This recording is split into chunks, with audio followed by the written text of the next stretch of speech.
श्री परमात्मने नमः। श्रीमद् भगवत गीता अथ द्वितीयोऽध्यायः। राधे राधे। श्री कृष्ण गोविंद हरे मुरारे, हे नाथ नारायण वासुदेव।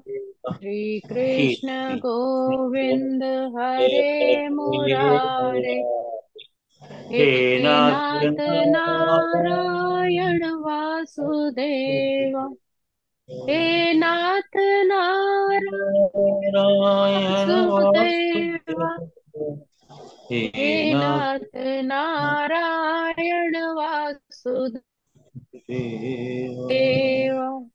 श्री कृष्ण गोविंद हरे मुरारे, हे नाथ नारायण वासुदेव। सारी कृष्ण संगत भगवान की जय बापू जय। भी। बोलो कृष्ण भगवान की जय, सतगुरु जय महाराज की जय। जय। वसुदेव सुतं देवं कंस चाणूरमर्दनम, देवकी परमानंदं कृष्णं वंदे जगद्गुरुं। कृष्णं वंदे जगद्गुरुं। हाँ जी। सात संगत जी, हमने कल 35 अध्याय 2 के 35 श्लोक तक श्रवण किए थे, जिसमें भगवान कृष्ण अर्जुन को कह रहे हैं कि हे अर्जुन, जिन जिन महान योद्धाओं ने तुम्हारे नाम तथा यश को सम्मान दिया, वे सोचेंगे कि तुमने डर के कारण युद्ध भूमि छोड़ दी है, और इस तरह वे तुम्हें तुच्छ मानेंगे। तुम यह मत सोचो कि दुर्योधन, कर्ण तथा अन्य समकालीन महारथी ये सोचेंगे कि तुमने अपने भाइयों पितामह पर दया करके युद्ध भूमि छोड़ी है। वो तो यही सोचेंगे कि तुमने अपने प्राणों के भय से युद्ध भूमि छोड़ी है, और इस तरह की जो तुम्हारे प्रति जो सम्मान है वो धूल में मिल जाएगा, और समाज में भी तुम्हें कोई स्थान नहीं मिलेगा। अब आगे श्लोक क्रमांक 36।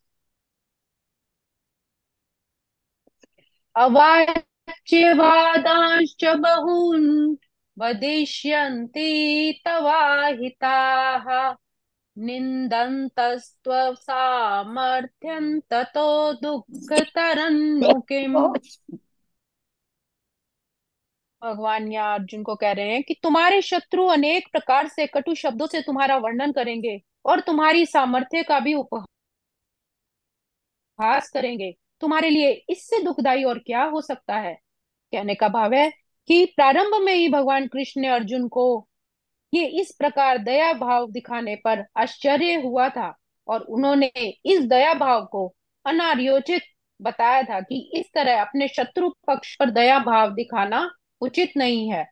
अब उन्होंने विस्तार से अर्जुन को तथा कही दया भाव के विरुद्ध कहे जाने वाले अपने वचनों को भी सिद्ध कर दिया है कि यदि तुम इस प्रकार क्षत्रिय होकर भी अपने शत्रुओं से युद्ध नहीं करोगे, तो इस तरह तुम्हारा वे उपहास करेंगे।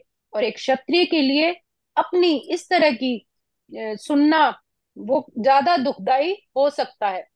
मतलब ये यहाँ पर भगवान ये समझा रहे हैं कि जो जिस करने के सामर्थ्य होता है, अगर वो दया भाव दिखा भी दे, लेकिन शत्रुओं पर उसका कोई भी प्रभाव नहीं पड़ेगा, वो सिर्फ उसका उपहास ही करेंगे। और ये भगवान ने कितने सालों हजारों सालों पहले कहा था, और आज भी ये बात सत्य है। हम भी अपने आसपास बहुत सारे ऐसे लोग देखते हैं, बहुत सारे ऐसे मानसिकता के लोग होते हैं कि अगर हमारी जरा सी भी गलती हो जाए या कुछ भी भूल चूक हो जाए तो हमारी सब अच्छाइयों को भूल जाएंगे, और मौका मिलते ही हमारी भी निंदा शुरू कर देते हैं। तो इस तरह के कार्य से बचना चाहिए। जो मनुष्य का कर्म है, जो धर्म है, उसको निभाना है। अतो वा प्राप्स्यसि स्वर्गं जित्वा वा भोक्ष्यसे महीम्, तस्मादुत्तिष्ठ कौन्तेय, युद्धाय कृतनिश्चयः। हे कुंती पुत्र, तुम यदि युद्ध में मारे जाओगे तो स्वर्ग को प्राप्त करोगे, या यदि तुम जीत जाओगे तो पृथ्वी का साम्राज्य भोग करोगे। अतः दृढ़ संकल्प करके, अपने मन को संकल्पित करके पूर्ण निश्चय से खड़े हो जाओ और युद्ध करो। यद्यपि अर्जुन के पक्ष में विजय निश्चित न थी, फिर भी उसे युद्ध करना था, क्योंकि यदि वह युद्ध में मारा गया तो भी उसे स्वर्गलोक तो प्राप्त हो ही जाएगा। सुख दुखे समे कृत्वा लाभालाभो जया जयौ ततो युद्धाय युज्यस्व नैवं पापमवाप्स्यसि। तुम सुख या दुख, हानि या लाभ, विजय या पराजय का विचार किए बिना युद्ध के लिए तैयार हो जाओ। ऐसा करने पर तुम्हें कोई पाप नहीं लगेगा। अब भगवान कृष्ण प्रत्यक्ष रूप से अर्जुन को युद्ध करने के लिए कह रहे हैं कि युद्ध करना चाहिए, क्योंकि यही परमपिता ईश्वर की इच्छा है। कृष्ण भावनामृत के कार्यों में सुख या दुख, हानि या लाभ, जय या पराजय का कोई महत्व नहीं दिया जाता। अर्थात भगवान के समर्पित, उस परम पिता के समर्पित जब भी कोई कार्य किया जाता है तो उसमें सुख दुख लाभ हानि जैसी कोई भी महत्वपूर्ण चीज नहीं होती। दिव्य चेतना तो यही होगी कि हर कार्य उस परमात्मा के निमित्त किया जाए। अतः भौतिक कार्यों का कोई बंधन फल नहीं होता। जो कोई सतोगुण या रजोगुण के अधीन होकर अपनी इंद्रियों के लिए कर्म करता है, उसे अच्छे या बुरे का फल प्राप्त होता है। किंतु जो परमात्मा के, उस परमेश्वर के निमित्त कार्यों में अपने आप को समर्पित कर देता है, वह सामान्य कर्म करने वाले के समान किसी का कृतज्ञ या ऋणी नहीं होता। हाँ। भगवान यहाँ समझा रहे हैं कि जब हम अपनी पूरी ताकत से, अपने दृढ़ निश्चय से किसी भी चैलेंज को एक्सेप्ट कर लेते हैं, तब हम अपने लक्ष्य को भी बांध सकते हैं। लेकिन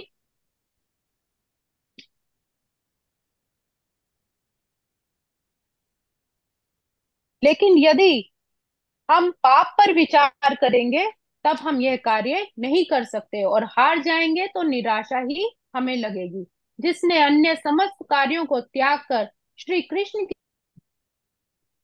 शरण ग्रहण कर ली है, वह ना तो किसी का ऋणी है और ना ही किसी का कृतज्ञ, चाहे वो देवता, साधु, सामान्य जन, परिवारजन, मानव जाति या उसके पितर ही क्यों ना हो। अर्थात प्रत्येक कार्य परमात्मा को समर्पित करके ही करना चाहिए। हे ईश्वर, हाँ। ये कार्य मैं तुम्हारे समर्पित कर रहा हूँ। हाँ। ये वाह। एषा ते बिता सांख्ये बुद्धिर्योगे त्विमां शृणु। बुद्धया युक्तो यया पार्थ कर्म बंधं प्रहास्यसि। भगवान कह रहे हैं कि यहाँ मैंने विश्लेषक अध्ययन अर्थात सांख्य के द्वारा आत्मा और परमात्मा के संबंध का वर्णन किया है। अब निष्काम भाव से मैं कर्म के बारे में बता रहा हूँ, उसे सुनो। अब भगवान जो है कर्म के बारे में अर्जुन को बताने जा रहे हैं। हे प्रथा पुत्र, तुम यदि ऐसे ज्ञान से कर्म करोगे तो तुम कर्मों के बंधन से अपने आप को मुक्त कर सकते हो। अर्थात कर्म करना जो मनुष्य, हमारे जैसे मनुष्य है, उनके लिए प्रैक्टिकल व्यवहारिक बात है। इसलिए प्रत्येक व्यक्ति को अपना कर्म करना ही चाहिए। वैदिक कोश निरुक्ति के अनुसार सांख्य का अर्थ है जो आत्मा की वास्तविक प्रकृति का वर्णन करता है, और योग का अर्थ है इंद्रियों का निग्रह। वह अपने प्रधान कर्तव्य को भूलकर युद्ध से दूर जाना चाहता था, क्योंकि उसने यह सोचा कि धृतराष्ट्र के पुत्रों अर्थात अपने बंधु बांधवों को परास्त करके राज्य भोग करने की अपेक्षा अपने संबंधियों और स्वजनों को न मारकर वो अधिक सुखी रहेगा। उसको लगा कि ये मैं पाप क्यों करूं, अपने पिता समान धृतराष्ट्र और पितामह और गुरुओं को मार के अगर मुझे राज्य भोग मिले तो ये मेरे लिए बहुत निंदनीय होगा। तो मैं उन्हें ना मारूं तो ये मेरे लिए ज्यादा श्रेयस्कर होगा। अतः कृष्ण ने अर्जुन को बताना चाहा कि वह अपने पितामह के शरीर का वध करके उनकी आत्मा को नहीं मारेगा, क्योंकि आत्मा तो अमर है। उन्होंने यह बताया कि उनके सहित सारे जीव शाश्वत प्राणी हैं। वे भूतकाल में भी प्राणी थे, वर्तमान में भी प्राणी रूप में हैं और भविष्य में भी प्राणी बने रहेंगे, क्योंकि हम सब एक शाश्वत निश्चल आत्मा है। हम विभिन्न प्रकार से केवल अपना शारीरिक परिधान अर्थात वस्त्र की तरह केवल शरीर बदलते हैं, किंतु आत्मा सदैव रहती है। अतः भगवान कहते हैं कि जो लोग दिव्य प्रेम व भक्ति में निरंतर लगे रहते हैं, उन्हें ही वे भक्ति का विशुद्ध ज्ञान प्राप्त करते हैं। इस प्रकार भक्त सरलता से उनके चिदानंदमय धाम में पहुंच जाते हैं। नेहा विक्रमानोस्ति प्रत्यवायो न विद्यते स्वल्पमप्यस्य धर्मस्य त्रायते महतो भयात्। इस कर्म योग में भगवान आगे बताते हैं कि इसमें ना तो कोई हानि है, ना ही हास है, अपितु इस पथ पर की गई अल्प प्रगति भी महान भय से रक्षा कर सकती है। कहने का भाव है कि कर्म को सर्वोच्च दिव्य गुण बताया गया है। परमात्मा में कर्म या इंद्रिय तृप्ति के लिए आशा न करके कृष्ण के हित में कर्म करना ही महत्वपूर्ण है। जब परमात्मा के निमित्त कोई कार्य प्रारंभ किया जाता है, तो किए जाने वाले का कोई भी कार्य अधूरा रहकर भी स्थायी प्रभाव डालता है। अतः ऐसे कर्म करने वालों को कोई हानि नहीं होती, चाहे वो कर्म अधूरा ही क्यों ना रह जाए।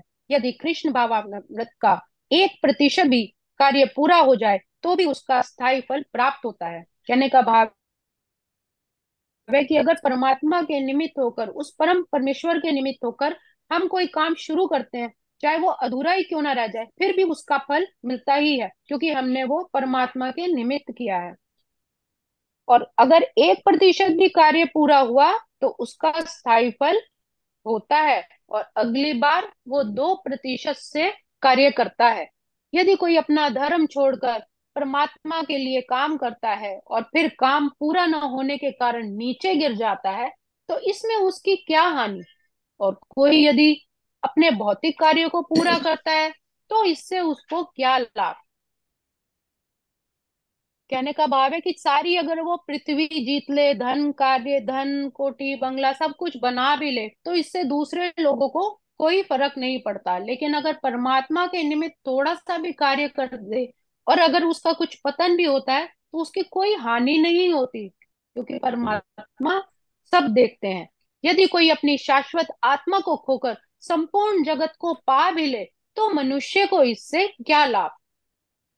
धन अर्जित करने के लिए आत्मा को तो लोग जानते नहीं, तो केवल अपने शारीरिक को ही महत्व देते हैं, किंतु भगवान बताते हैं यहाँ आत्मा को महत्व देना अति महत्वपूर्ण बात है। कुल में मनुष्य का शरीर प्राप्त भौतिक कार्य तथा उसके फल शरीर के साथ ही समाप्त हो जाते हैं, किंतु अगर परमात्मा के निमित्त किया गया कोई कार्य है, तो मनुष्य को इस शरीर के विनष्ट होने पर भी उसको उस परमात्मा के चरणों तक ले जाता है। कम से कम इतना तो निश्चय ही है कि अगले जन्म में उसे एक अच्छे कुल में शरीर प्राप्त हो सकेगा, जिससे उसे भविष्य में फिर ऊपर उठने का अवसर प्राप्त होगा और वो परमात्मा के निमित्त जो कार्य अधूरा रह गया था उसे संपन्न करेगा, क्योंकि परमात्मा के चरणों में किया गया कार्य ही अनुपम गुण माना गया है। आज के श्लोकों को यही विराम। ओम श्री कृष्णार्पणमस्तु। हरे नमः। हरे नमः। हरे नमः। नमः। आज हमने श्लोक वाह जी श्रवण वाह। किए 36, 37, 38, 39 और 40 तक। एक गुण छोटा सा अवगुण भजन। सब तेरे अर्पण। हाँ जी, सुनते हैं भजन आपसे। वही मुझे ख्याल आ रहा है भी, गुण अवगुण सब तेरे अर्पण, पाप पुण्य सब तेरे अर्पण, सब तेरे बुद्धि अर्पण। सहित बिल्कुल। हाँ, बुद्धि मन मन तेरे, सहित तेरे बुद्धि सहित मन तेरे अर्पण, ये जीवन भी तेरे अर्पण अर्पण कर देना चाहिए सब प्रभु तेरी कृपा। जय हो, जी। बहुत सुंदर। हाँ जी, बहुत सुंदर सुनाओ है। जी भजन, बहुत सुंदर। बहुत अच्छा है। संगीता सुनाओ जी। बहुत खाना सुंदर। भजन मेरी सुनते हैं। सांसों पे नाम अपना लिखा लेना।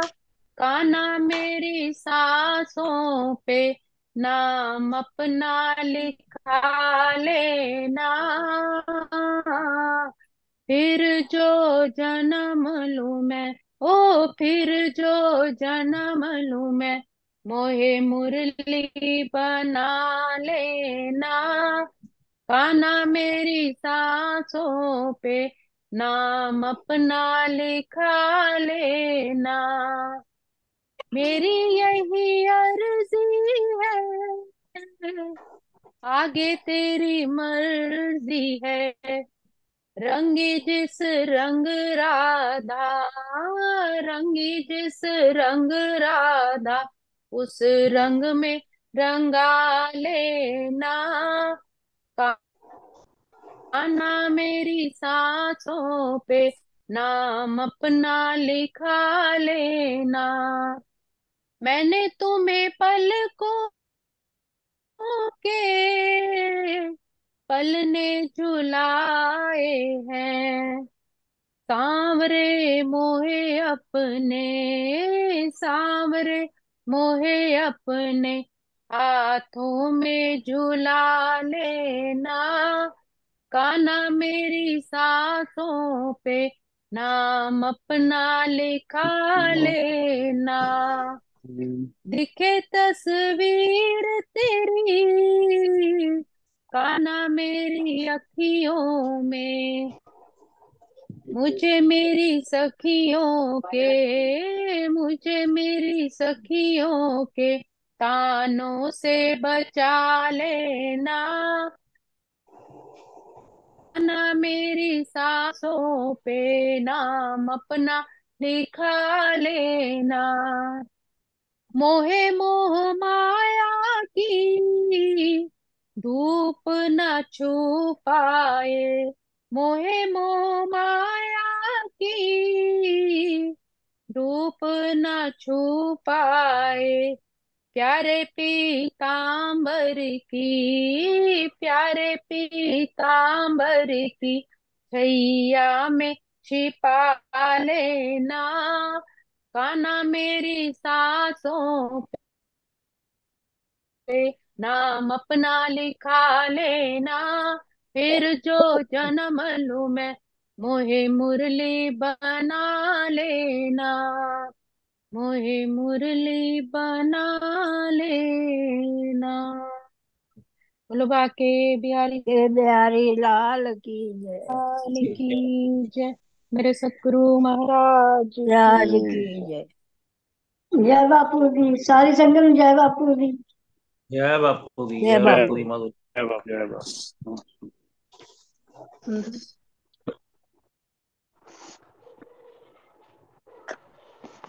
गाओ जी गाओ।